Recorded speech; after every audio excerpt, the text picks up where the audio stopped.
Hello दोस्तों, स्वागत है आपका ज़ालिमा स्कैरी स्टोरीज़ में।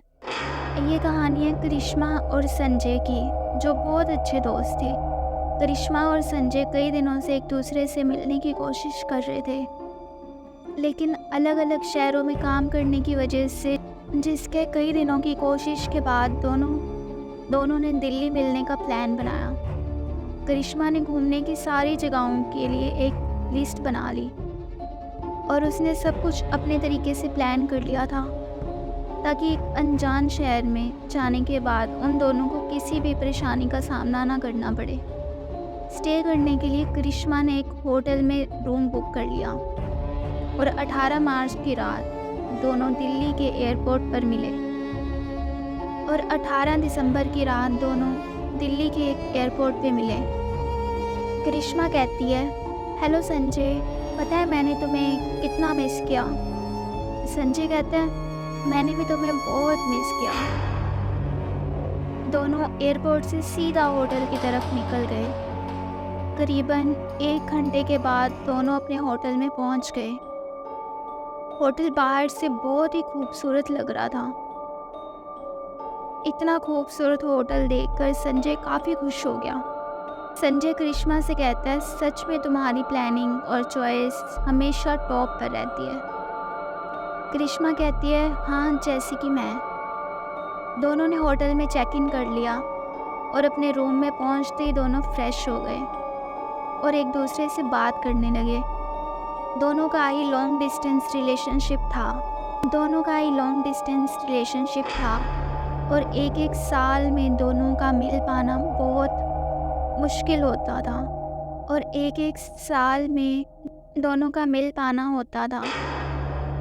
1 साल बाद ही दोनों एक दूसरे से मिल रहे थे। इस बीच जो भी एक दूसरे के साथ हुआ, दोनों ने एक दूसरे के साथ शेयर करना शुरू कर दिया। बात करते करते दोनों एक दूसरे के करीब आ गए और एक दूसरे की आगोश में समाने लगे। संजय कहता है, हम एक साथ क्यों नहीं रह सकते।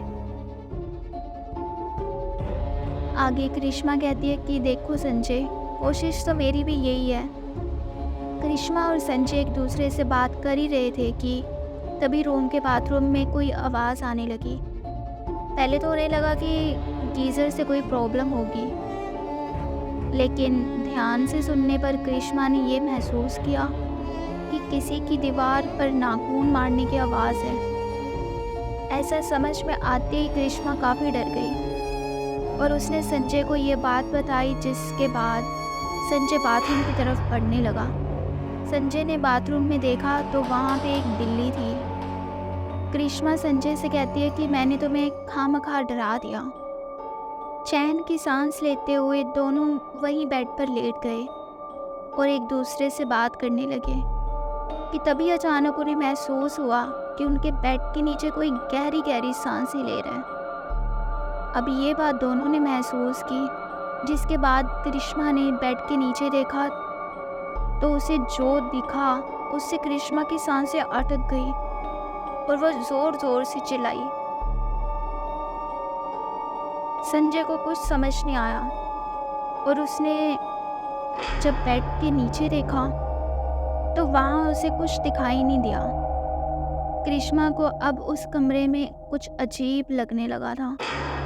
उसे वहाँ किसी तीसरे के होने का एहसास होने लगा था। संजय ने उसे बहुत समझाने की कोशिश की, लेकिन करिश्मा अब वहाँ रुकना नहीं चाहती थी। तभी सामने रखा शीशा अपने आप हिलने लगा। इस डरावने नज़ारे को देखकर दोनों की सांस फूलने लगी। अब बात साफ थी, सच में इस कमरे में कोई तीसरा था, पर कौन। अचानक ही शीशा टूटकर चकनाचूर हो गया, लेकिन अब जो उन दोनों ने देखा वो बेहद परेशान करने वाला मंजर था। उस कमरे में एक कैमरा पहले से ही लगा हुआ था, यानी अब तक जो भी उन दोनों के बीच हुआ सब उस कैमरे में रिकॉर्ड हो चुका था। दोनों काफ़ी घबरा चुके थे और फिर दोनों ने जल्दी जल्दी अपने कपड़े पहनना शुरू कर दिया और वहाँ से निकलने की तैयारी करने लगे। इतने में पास रखी अलमारी से किसी की गुर्राने की आवाज़ आने लगी। ये सुनकर दोनों बेहद डर गए अब बस कैसे भी करके दोनों वहाँ से भागना चाहते थे, लेकिन कमरे का दरवाज़ा खुल ही नहीं रहा था। काफ़ी देर के कोशिशों के बाद भी दरवाज़ा नहीं खुला। अलमारी अपने आप ज़मीन पर गिर गई। करिश्मा का डर एकदम सही था कि यहाँ कोई तीसरा भी है। वही अपने सामने इतना खतरनाक आकृति देख दोनों ही डर से कांपने लगे। तभी हवा की तेज़ी से उस आकृति ने संजय का गला पकड़ लिया। संजय ज़ोर ज़ोर से चिल्लाने लगा। उसका दम घुटने लगा था। करिश्मा भी संजय को बचाने की कोशिश कर ही रही थी, लेकिन वो कामयाब नहीं हो पा रही थी। फिर संजय ने पूछा, तुम्हें मुझसे क्या चाहिए? संजय के पूछते ही उस भूतिया आकृति ने हवा में कुछ लिखा। सच बोलो। ये पढ़कर किसी को भी कुछ समझ नहीं आया। और उसके बाद उस भूतिया आकृति ने फिर से कुछ लिखा। कैमरा। संजय कहते हैं, मुझे कुछ समझ नहीं आ रहा, मुझे छोड़ दो। संजय का दम घुटने लगा था, जिस पर उसने कहा, ये कैमरा मैंने ही लगाया है। मैं करिश्मा को ब्लैकमेल करना चाहता था ताकि वो मेरे साथ आकर रहे। संजय के ऐसा कहते ही करिश्मा के पैरों के थले ज़मीन खिसक गई। संजय ने यहाँ आते ही कैमरे को चिपकर लगा दिया ताकि वो करिश्मा को अपने साथ रहने के लिए ब्लैकमेल कर सके। इस घिनौने काम के बाद करिश्मा टूट चुकी थी। वही उस भूतिया आकृति ने संजय को हवा में उठा उठाकर पटकना शुरू कर दिया। कुछ ही देर में संजय ने अपना दम तोड़ दिया। मगर ये भूतिया आकृति थी कौन? बात अब साफ थी। उस भूतिया आकृति ने करिश्मा की ज़िंदगी को नर्क होने से बचाया और संजय को इसके किए की सज़ा दी।